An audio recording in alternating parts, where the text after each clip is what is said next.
Bienvenidos, hermanos. Bienvenidos también a los hermanos de Concepción, Pucón, Villarrica y también a todos los que nos siguen por las redes sociales. Nos complace tenerlos aquí con nosotros y muchas gracias porque sé que hicieron un esfuerzo para venir aquí y gracias por tomarse el tiempo para venir a escuchar la palabra. Bueno, ustedes saben que estamos compartiendo el Evangelio de Marcos y estamos ya terminando el capítulo 6. Y el título del sermón de hoy se llama Las sanidades. Y les invito a que abran sus Biblias en Marcos 6. Hoy día vamos a ver el versículo 53 al 56. Cuando lo tengan listo, ¿me pueden decir amén? Amén. Amén. Ya. Dice así la palabra de nuestro Señor. Terminada la travesía, vinieron a tierra de Genesaret y arribaron a la orilla. Y saliendo ellos de la barca, enseguida la gente lo conoció. Y recorriendo toda la tierra de alrededor, comenzaron a traer de todas partes enfermos en lechos, a donde oían que estaba. Y donde quiera que entraba, en aldeas, ciudades o campos, ponían en las calles a los que estaban enfermos y le rogaban que les dejase tocar siquiera el borde de su manto. Y todos los que lo tocaban quedaban sanos. Hasta ahí la palabra de nuestro Señor. Señor, hoy nos acercamos a ti con reverencia, con gratitud, Señor, para que tú nos dirijas y que tu Espíritu Santo nos guíe hacia toda verdad, Señor. Señor, el día de hoy muéstranos tu gloria, Señor. Sabemos que tú tienes el poder para transformar las vidas, tienes el poder para sanar muchas enfermedades, no solamente las enfermedades físicas, sino también las enfermedades del alma, Señor. Tú sanas esos corazones rotos y heridos. Señor, el día de hoy capacítanos para dar a conocer tu evangelio, para que tu verdad sea propagada por todo el mundo, Señor. Ayúdanos para que nosotros a través de tu luz podamos brillar para darles fe, esperanza a este mundo perdido, Señor. También venimos a adorarte, venimos a alabarte, Señor, porque tú eres Dios grande y poderoso, Señor. Te pido que bendigas a cada uno de mis hermanos, a cada uno también de mis hermanos que están en Villarrica, en Pucón, en Concepción, Señor, bendícelos. También te pido por todos aquellos que no han logrado venir. Te pido también que me ayudes, que me pongas gracia, que me des sabiduría y que seas tú hablando a través de mí, Señor. Llévate la gloria, ayúdame, Padre, te lo pido en el nombre de tu Hijo Jesús. Amén. Pueden sentarse, mis hermanos.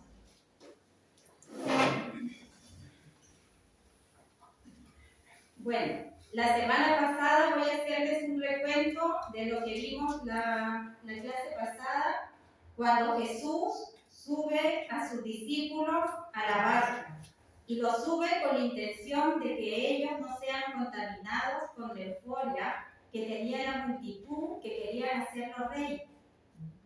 Y él lo sube porque no era el momento en que él sea elegido rey. Él venía con otro propósito y su propósito era ser crucificado y que a través de su muerte todos los que creyeran sean salvos. Y también vimos cómo Jesús se apartó un momento para poder orar y conversar con su Padre y contarle lo que estaba pasando, que él estaba siendo tentado una vez más por Satanás para que él saliera de su plan.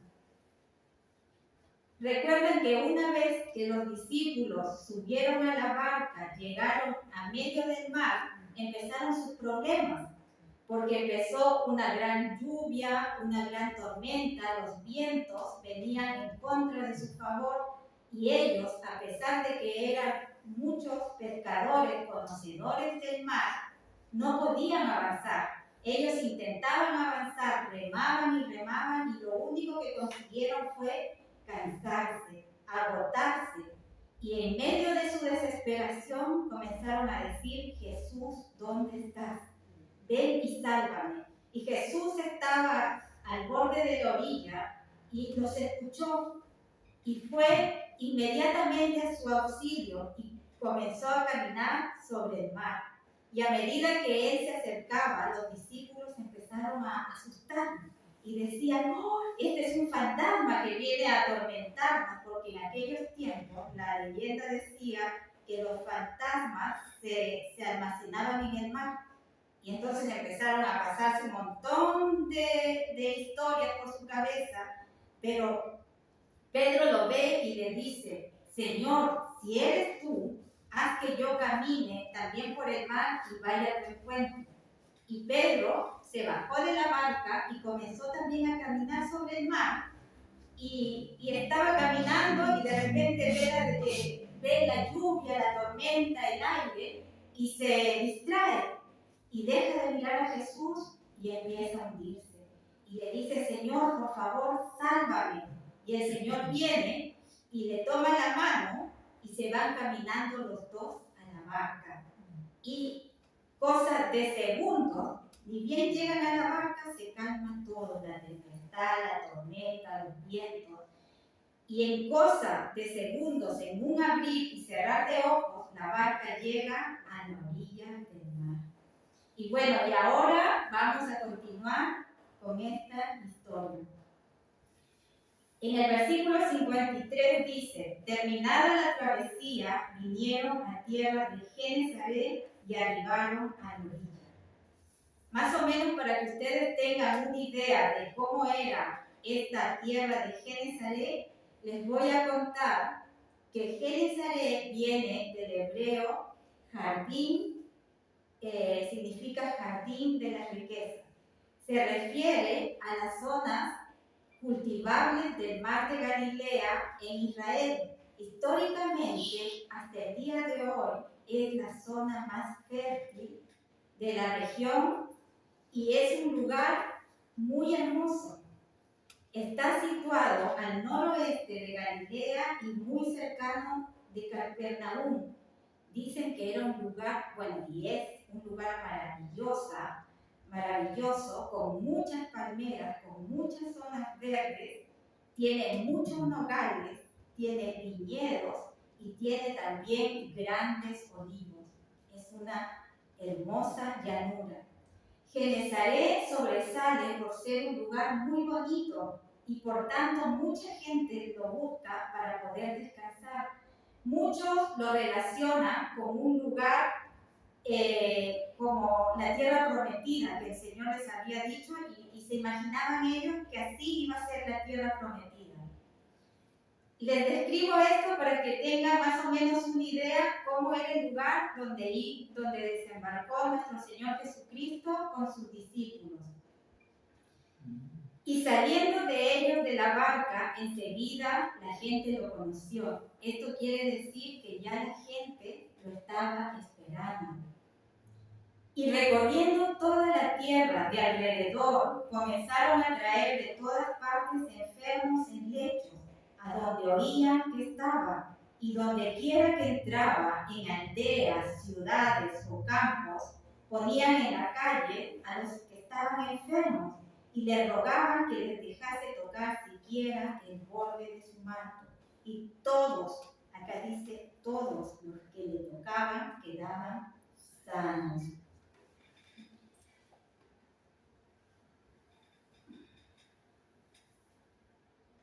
¡Qué maravilla! ¡Qué poder! ¡Tanta eficacia! Por fin, después de mucho tiempo, se había encontrado la cura a una enfermedad, a la enfermedad.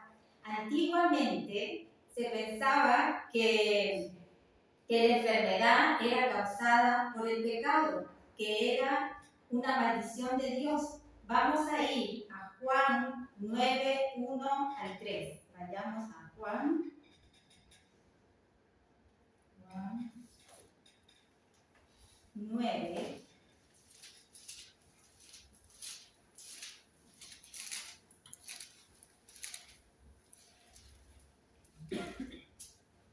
9, del 1 al 3.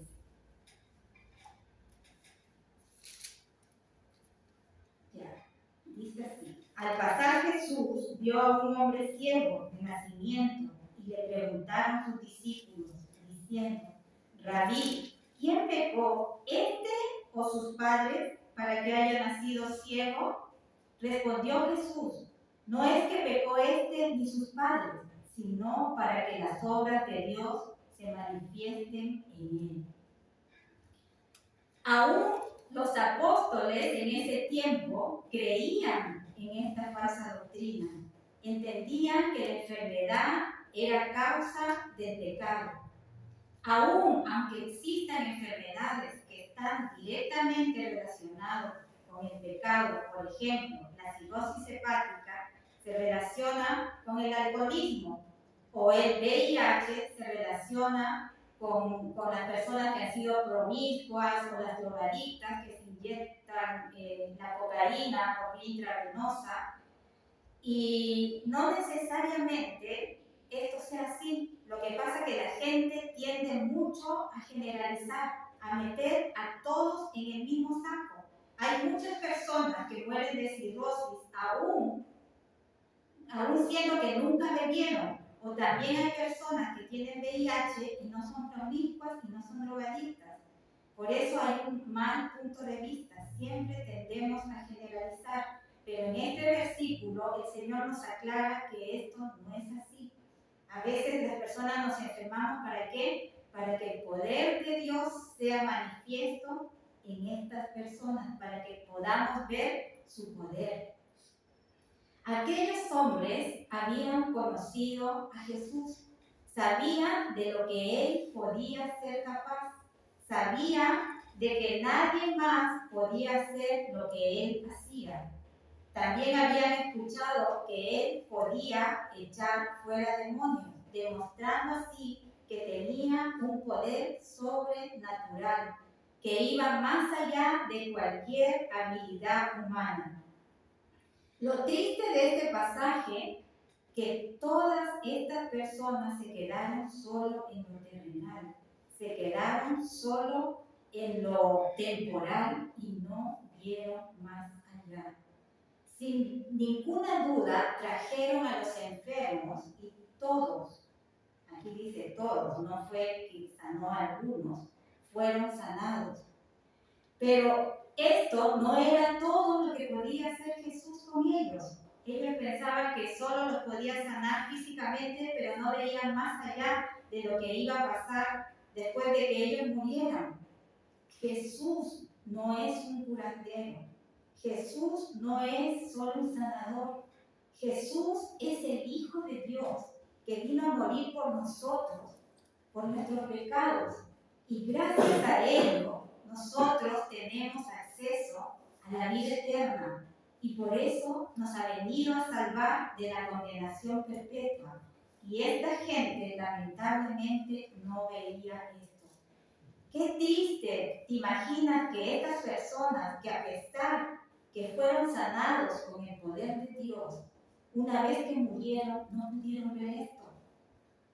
Fueron destituidos de la gloria de Dios y murieron sin esperanza de la resurrección y de la vida eterna. Actualmente hay muchos como aquellos hombres de Genesaret. Solo vemos a Cristo como alguien quien puede bendecirnos, como alguien quien puede solamente solucionar nuestros problemas.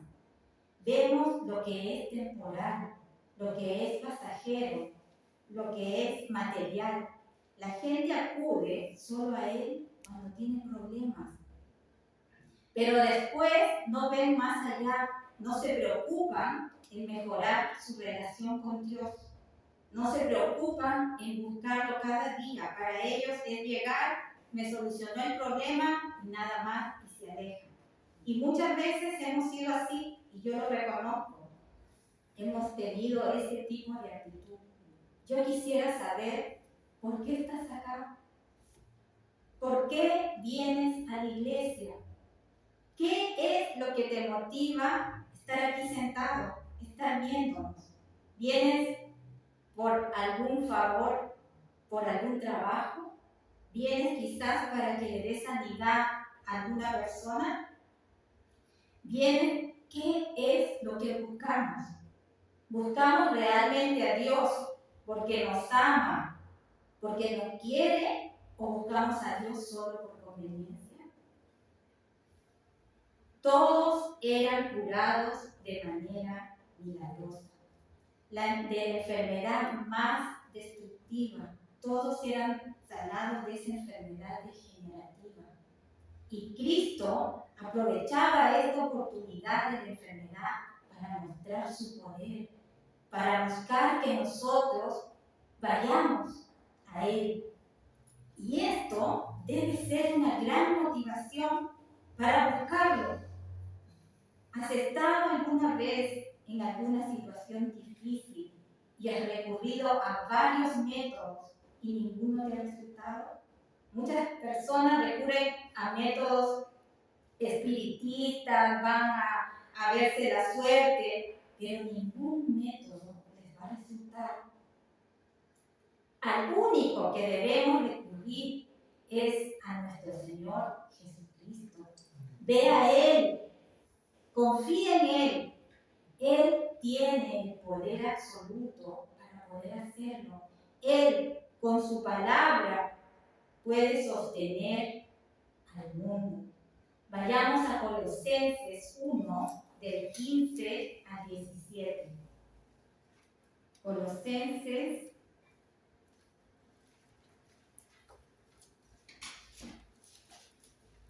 1, del 15 al 17.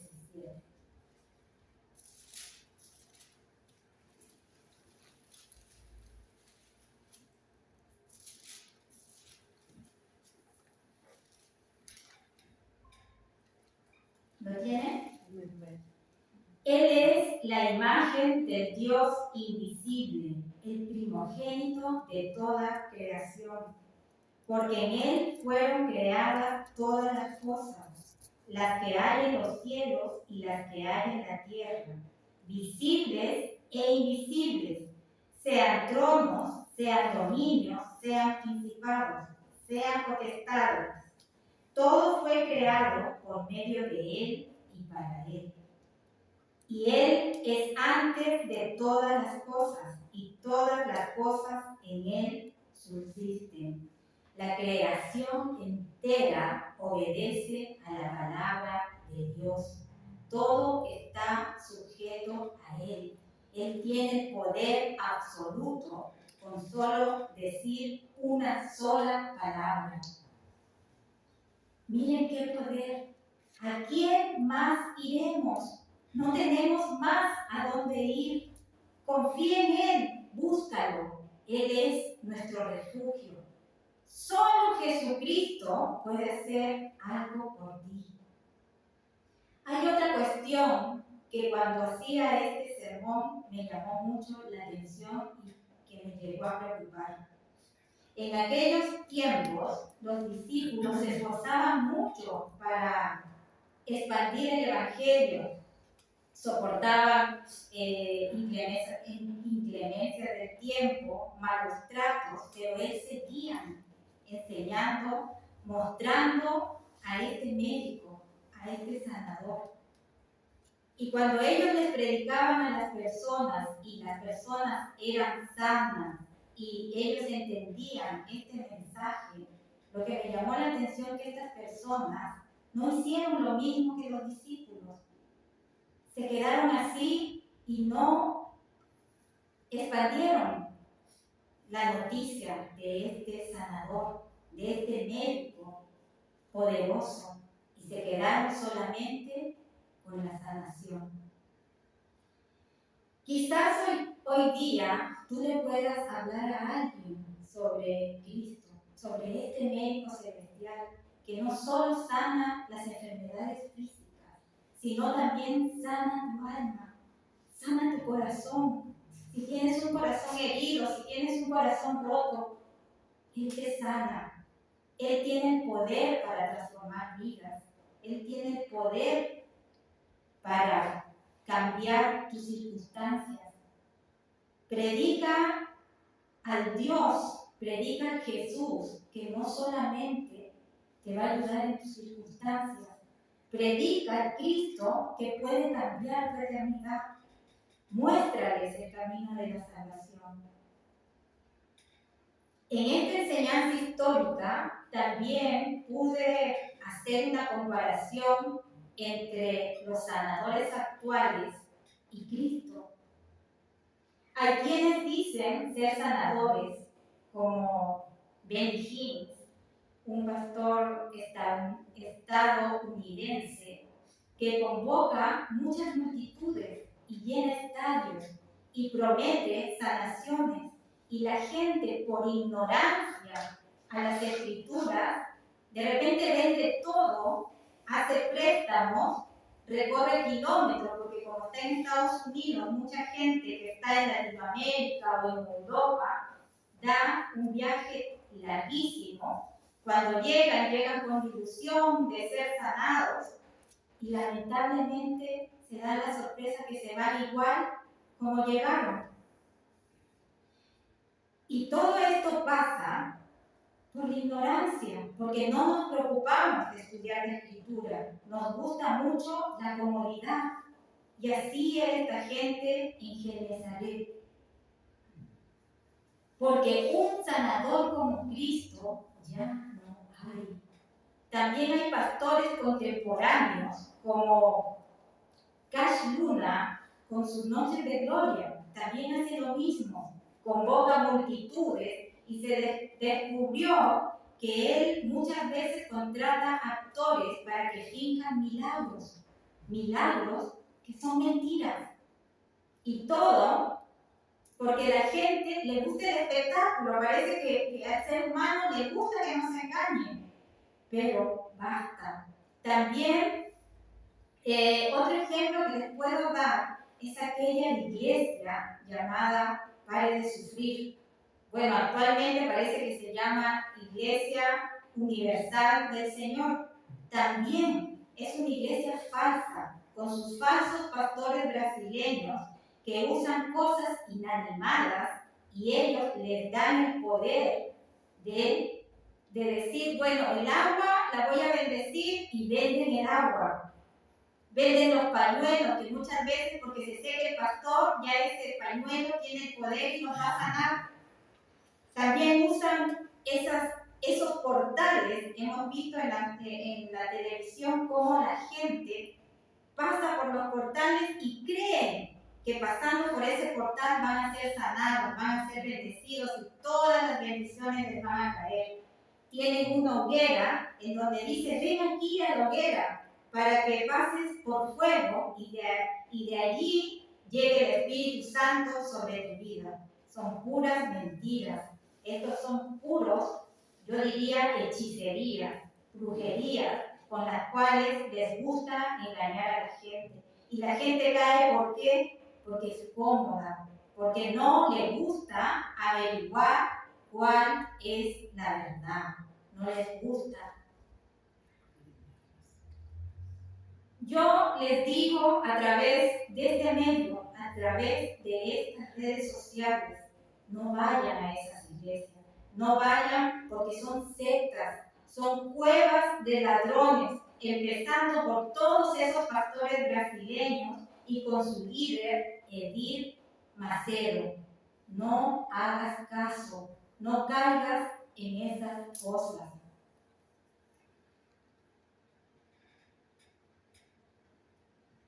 ¿Cómo podemos aplicar todas estas cosas en nuestra vida? Si nos acercamos a Cristo con fe, creyendo en Él, debemos apelar a su misericordia. Debemos ser humildes para pedirle las cosas. Como dice aquí, ellos rogaban, ellos suplicaban para ser sanados. Ellos no eran atrevidos o decían: yo te exijo, yo decreto, yo declaro. Ellos no. Hay que pedir siempre de manera humilde las cosas. Ahora quiero que vayamos a Hebreos 4:16. Hebreos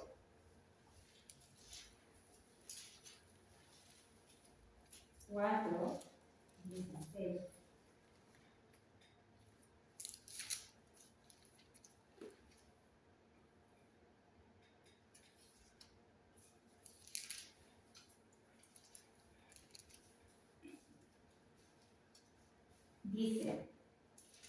Dice así la palabra: acerquémonos pues confiadamente al trono de la gracia para alcanzar misericordia y hallar gracia para el oportuno socorro. ¿Ven? Una cosa que dice aquí, que nos acerquemos con misericordia para hallar el oportuno socorro. Una cosa es acercarse con fe, respetuosamente, y otra cosa es acercarse irrespetuosamente. Nosotros nos acercamos confiadamente a Jesús, porque Él es el único mediador entre Dios y los hombres. Primera de Timoteo 2:5. Este versículo también nos dice que nos acerquemos con misericordia. Misericordia es algo que Dios da a quien le da a los afligidos, es algo que le da a los desesperados, a los que le piden con un corazón humillado, contrito y le dicen: Jesús, por favor, ayúdame. A esos el Señor escucha cuando son humildes, cuando nos presentamos ante Él con respeto. Y Dios ahí les tiende la mano. Pero también debemos confiar que siempre su voluntad está encima de la nuestra. Nosotros oramos así: Señor, en el nombre de tu Hijo, Señor, te pido que tengas misericordia por este enfermo y que lo sanes. Yo les voy a dar un ejemplo de un cantante y pastor famoso, Julio Melgar, que tenía cáncer y estaba muy enfermo. Este pastor lo llevaron, convocaron, me parece que estaba en un estadio, en un escenario, lo llevaron a la plataforma, lo subieron en su silla de ruedas y todos empezaron a orar por él, empezaron a decretar sanidad, y una cantante salió por allí y dijo: y no te aceptamos un no, y decretamos sanidad sobre él. Y fueron bastante irrespetuosos, y ellos, al decir decretar, ellos se ponían por encima de Dios y decretaban y decían: hecho está en el nombre de Jesús. Pero eso no debe ser así, porque este cantante famoso murió igual. ¿Y en qué terminó todo esto? En vergüenza. Fueron avergonzados no solo ante Dios, sino también fueron avergonzados ante tal multitud, ante tanta cantidad de gente que fueron a verlo. Pero aún así, aunque no lo crean, esas iglesias siguen llenas, porque a la gente les gusta, parece que les gusta el engaño. Igual este cantante famoso que murió con una fortuna, murió. Cuando ores, yo te aconsejo que no le des falsas esperanzas a las personas, ni decir que ya decretaste sanidad, porque eso es soberbia.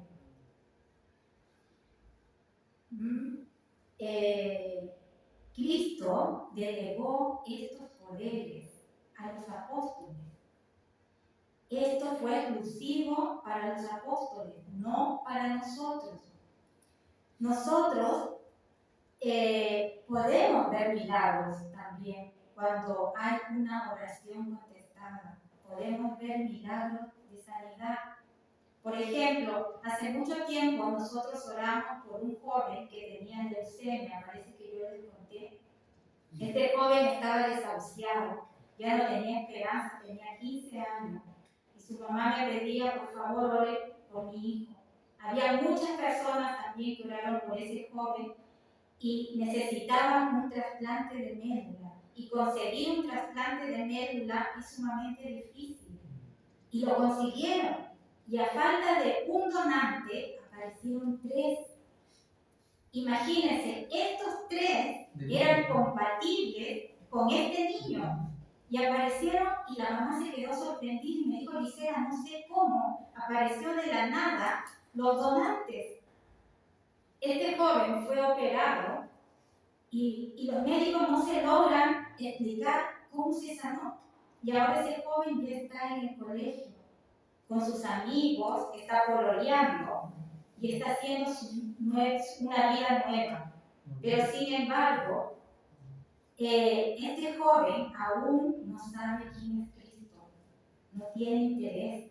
Por eso yo les ruego que sigamos orando por este joven. Eso es un milagro, algo que los médicos no se pueden explicar, algo que tú no tienes nada, ningún punto para decir esto no es real. También Cristo al enfermo le da sanidad. Él puede, también hay sanaciones de cómo transforma vidas. No solamente devuelve sanidad física, sino que también transforma vidas, transforma hogares, transforma gente que estaba perdida, que perdió su dignidad y Cristo los restaura, les devuelve. Gente que quería matarse, gente que quería suicidarse, y a alguien le predica y estas personas empiezan a encontrar esperanza, ganas de vivir.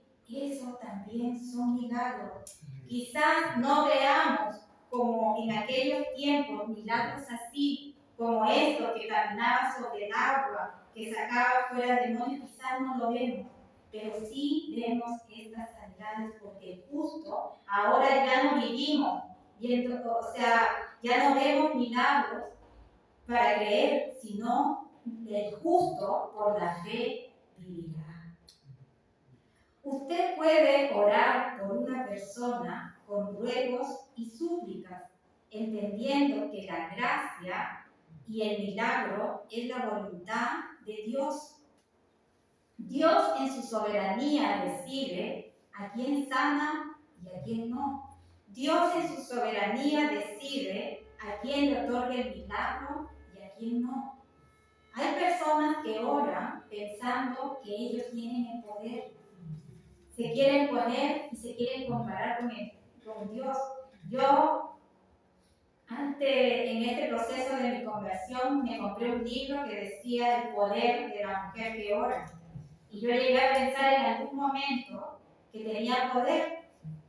Y hay mucha literatura cristiana que vende estas cosas. Y estudiando, me di cuenta que esto no era real.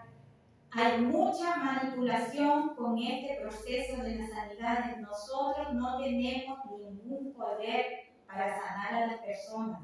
Lo único que podemos hacer es acercarnos al trono de la gracia y pedir misericordia al Señor.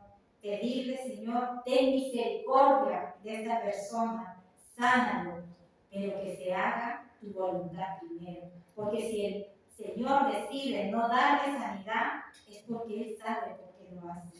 Él sabe por qué no da la sanidad y por qué no quiere que esa gente continúe viviendo. En Mateo 24, vayamos a Mateo 24.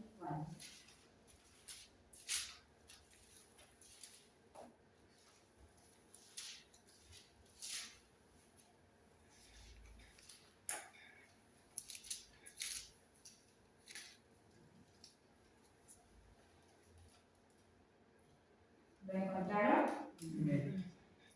Dice, porque se levantarán falsos cristos y falsos profetas y harán grandes señales y prodigios, de tal manera que engañarán, si fuere posible, aún los escogidos. Hermanos, en estas cosas debemos tener cuidado.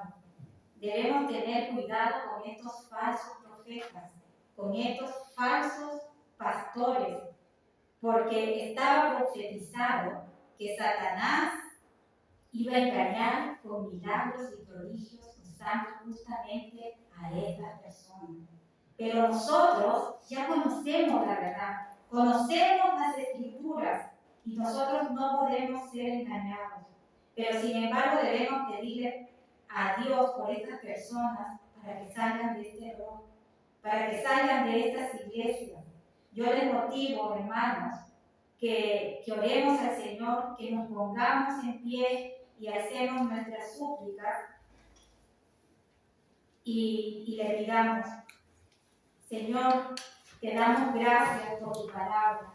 Gracias porque tú nos hablaste, Señor. Te pedimos en esta mañana, Señor, por todas aquellas personas, Señor, que están en iglesias falsas, Señor, que están en iglesias que los engañan, que les sacan su dinero, Señor. Y yo te pido, Señor, que les des iluminación, que les des sobre todo motivación, Señor, porque somos cómodos, porque no queremos leer, porque no queremos estudiar tu palabra, Señor. Y la ignorancia, Señor, por falta de conocimiento, tu pueblo pereció, Señor. Motívanos a estar siempre aprendiendo de ti, Señor.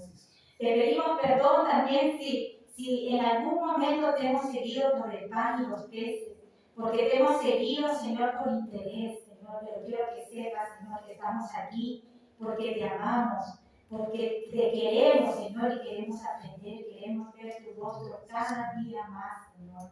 Perdónanos, Señor, ayúdanos a avanzar, Señor, capacítanos, Señor, para poder extender tu evangelio, Señor. Capacítanos, Señor, para dar las buenas nuevas. Capacítanos para dar, Señor, a conocer tu poder, tu sanidad, y que tú puedes cambiar nuestro destino eterno, Señor.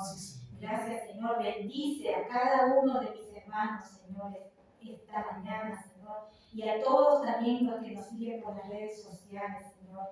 Llévate la gloria, llévate la alabanza, Señor, porque solo tú la mereces.